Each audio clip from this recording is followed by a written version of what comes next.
Au Niger, une composante hétéroclite d'acteurs politiques et de sociétés civiles se mobilise pour une alternance au pouvoir. Ils appellent le peuple à sanctionner le régime pour les élections générales à venir. Le Conseil de sécurité de l'ONU a décidé à l'unanimité de proroger pour 1 an le mandat de la MINUSMA au Mali. Ce vote se réalise dans un contexte où les diplomates sont plus cléments du fait de l'épidémie de Covid-19. Des pluies torrentielles ont fait au moins 12 morts ce week-end en Chine, dans la province du Sichuan. La Chine faisait face à des inondations meurtrières depuis début juin, a indiqué lundi un média d'État.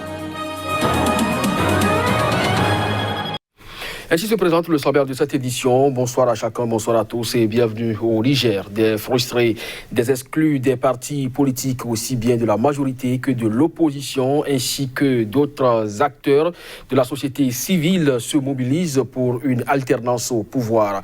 À 6 mois des élections générales, ils appellent le peuple à sanctionner le parti au pouvoir et ses alliés. Le collectif exige par ailleurs la justice dans le dossier de détournement au ministère de la Défense ainsi que toutes les affaires liées à la corruption et l'enrichissement illicite. Suivons ici Omar Issoufou, qui est le porte-parole du collectif. Nous, citoyens, ici d'horizons divers, profondément préoccupés par la préservation et la consolidation de l'indépendance et de la souveraineté de notre pays, attachés à l'unité et à la cohésion du peuple souverain, résolus à contribuer à un retour rapide de la paix, déterminés à promouvoir les valeurs essentielles de la République, décidés et engagés à nous consacrer sans relâche à la réalisation de cet idéal républicain, lançons cet appel citoyen à tous les Nigériennes et à tous les Nigériens, sans distinction aucune, et à toutes les forces vives de la nation, à se dresser comme un seul homme pour exiger un traitement judiciaire correct du scandale du détournement des fonds au ministère de la Défense nationale, exiger le strict respect de l'indépendance de la justice et de la séparation des pouvoirs tel que proclamé par la Constitution, exiger l'abrogation des lois liberticides sur la cybercriminalité et le secret de communication afin de préserver les libertés d'opinion, d'expression et de manifestations conquises de haute lutte. Exiger le départ de toutes les forces étrangères stationnées sur notre territoire. Défendre résolument la souveraineté et la stabilité de notre pays et empêcher qu'il ne tombe entre les mains des forces obscurantistes, des narcotrafiquants et autres alliés locaux de l'impérialisme international. Salou Djibo, l'ex-chef de la junte militaire qui a dirigé une transition à l'issue d'un coup d'État en 2010, a été choisi par son parti pour briguer du moins la magistrature suprême au Niger. Le premier tour de ces élections présidentielles au Niger, couplé aux législatives, est fixé au 27 décembre prochain. Le général Salou Djibo, qui a pris sa retraite de l'armée en 2019, a été investi ce dimanche candidat du parti Paix, Justice, Progrès à la présidentielle de 2020. C'est avec humilité que j'ai accepté de porter les couleurs de notre parti en tant que candidat à l'élection présidentielle, a déclaré le général Salou Djibo. C'était lors d'une cérémonie d'investiture devant quelques 5000 personnes au Palais des Sports de Niamey. Salou Djibo, 55 ans, a dirigé la junte militaire qui a renversé le 18 février 2010 le président Mahamadou Tandja. Celui-ci avait modifié la Constitution afin de rester au pouvoir au-delà de ses 2 mandats légaux. Salou Djibo s'était retiré de la scène politique nigérienne après avoir remis les charges présidentielles à l'actuel président Mahamadou Issoufou, élu en 2011 puis réélu en 2016. D'ailleurs, en fin de mandat, le président Issoufou n'est pas dans la course conformément à la constitution nigérienne qui limite le mandat à 5 ans renouvelable une seule fois. Le Parti nigérien pour la démocratie et le socialisme du président Issoufou a investi en mars le ministre de l'Intérieur Mohamed Bazoum, homme clé du régime. L'opposant Ama Amadou, qui a récemment bénéficié de la grâce présidentielle alors qu'il purgeait une peine de 12 mois de prison pour un trafic de bébés, a été désigné candidat à la présidentielle par le mouvement démocratique nigérien. Toutefois, cette condamnation qu'il qualifie de politique pourrait invalider sa candidature. Le premier tour de la présidentielle au Niger, couplé aux législatives, est fixé au 27 décembre prochain. Mais avant, des élections municipales et régionales doivent se tenir le 1er novembre, selon le chronogramme de la Commission électorale nationale indépendante. Le groupe de citoyens africains du Niger contre le racisme donne de la voix. Il demande au chef d'État de faire de la journée du 9 juin de chaque année, jour de l'inhumation de George Floyd, la journée de la discrimination raciale. Le groupe a aussi saisi la Commission de l'Union africaine dans le même sens et exige une ferme condamnation, suivant le porte-parole du groupe. Moukaïla pour plus de précisions. Il y a une journée internationale que la communauté internationale observe, mais qui d'entre nous se rappelle en fait de cette date qui a été retenue, et cette date qui commémore en fait l'acte odieux de massacre qu'il y a eu en fait en Afrique du Sud du temps de l'apartheid. Donc nous avons pensé que l'Afrique doit en fait retenir une date, et c'est cette date du 9 juin que nous avions proposée. Nous avions aussi souhaité que, au niveau de tout le continent, nous puissions prendre la décision à partir de maintenant que tout acte de racisme qui est porté à l'encontre d'un Africain par d'autres pays, et ce que nous avons observé dans plusieurs parties du monde, que cet acte puisse être considéré comme un acte à l'encontre de tout le continent et être traité comme une affaire qui concerne l'ensemble de l'Afrique.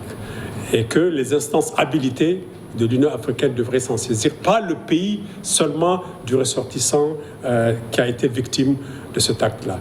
Et troisièmement, nous avions demandé à ce qu'il y ait concrètement une décision prise par l'Union africaine pour qu'il y ait en fait un mécanisme permanent de suivi de l'application des mesures qui, en fait, normalement sont entrées en vigueur depuis 2015 pour considérer la décennie des afro-descendants de façon à mettre fin à la discrimination contre les Noirs à travers le monde. Mais cette décennie qui a commencé depuis 2015, qui sait ce qui s'est passé? Nous sommes à mi-chemin, mais beaucoup d'Africains ne savent même pas que cette décennie a été en fait adoptée.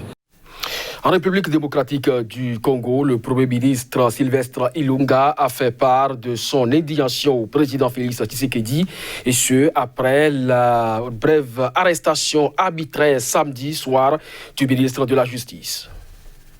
Les membres du gouvernement ont exprimé leur indignation pour l'humiliation subie par leurs collègues et condamnent cette arrestation arbitraire en violation des règles élémentaires de l'état de droit. C'est ce que l'on peut retenir de la déclaration des services du Premier ministre Sylvestre Ilunga, daté de samedi. Le Premier ministre demande au chef de l'État de saisir le Conseil supérieur de la magistrature pour l'ouverture d'une action disciplinaire envers les magistrats qui ont participé à cette arrestation. Il lui demande aussi de garantir le secret des délibérations du Conseil des ministres.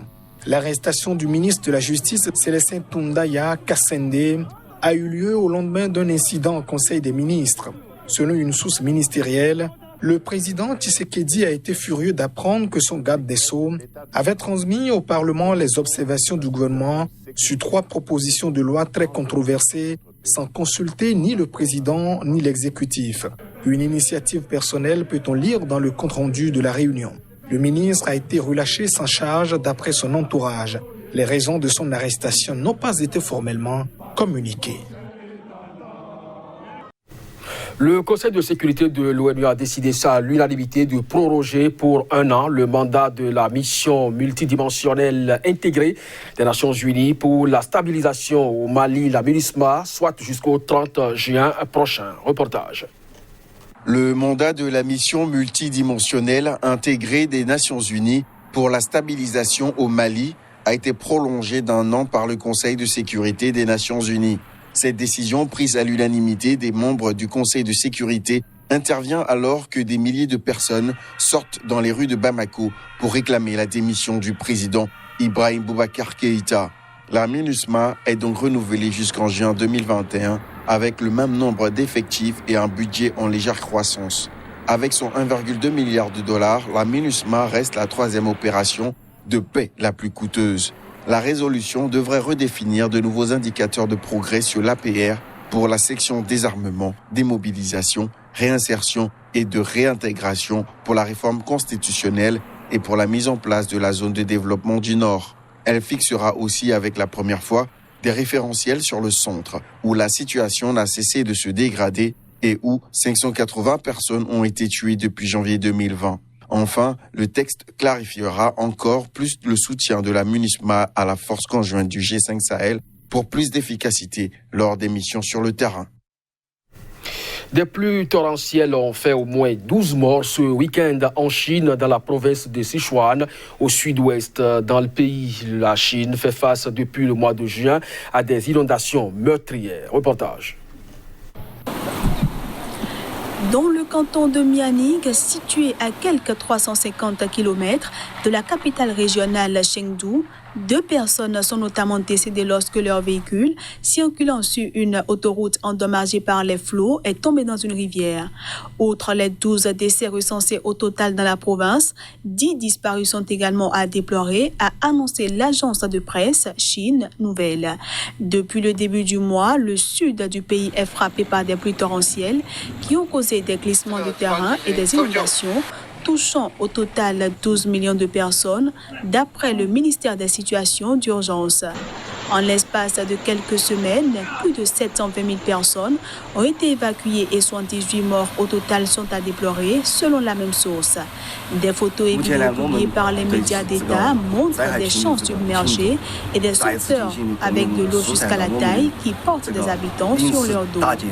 La saison des pluies a déjà entraîné pour 5,7 milliards de yuan, soit 3,2 milliards d'euros de pertes économiques, selon le ministère. Un coup dur pour une économie qui a déjà beaucoup souffert de l'épidémie de Covid-19. C'est sur cette information que se referme ce journal. Merci à vous de nous avoir suivis. Très bonne journée.